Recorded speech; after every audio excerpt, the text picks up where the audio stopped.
There's one screw right there, which you should be able to see. Let me look at it. You can see the silver right there of that one screw. And then this kick plate will come down. It has a light in it, as you can see. So pull this plate down, unplug it, because what we want to do is we want to remove this side paneling piece, and this is in the way. So get this out, and then I'll show you how to take the side panel piece out, because the FSU is essentially right back here. And it's not all that hard to get to, but you just have to pull a few pieces to get there. Okay, so the next step is this carpet piece itself, which is tucked in at this end. I ran the seat back just a little bit, but it's also held in by those plastic rivets like you see in the door card.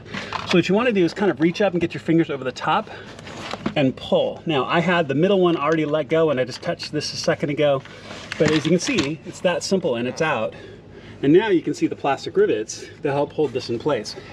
Now, if you have that socket like I do, go ahead and unplug the socket. But as you can see, we can start to see back in there now, and I'll show you the next steps and rearrange my light a little bit so you can see what we're looking for. Okay, so finding the right angle for this is going to be a little difficult. It's really actually easier with your head underneath the glove box than it is to actually show it, ironically enough. But let's start with the new one, and I'll show you what we're looking at. So it should be in this orientation, like this, right back up in here, and I'll show you in just a second. You very likely have a screw here and here holding it in place. Now, the one I have in very conveniently has a big yellow sticker on it right here, so it's going to be even easier to see.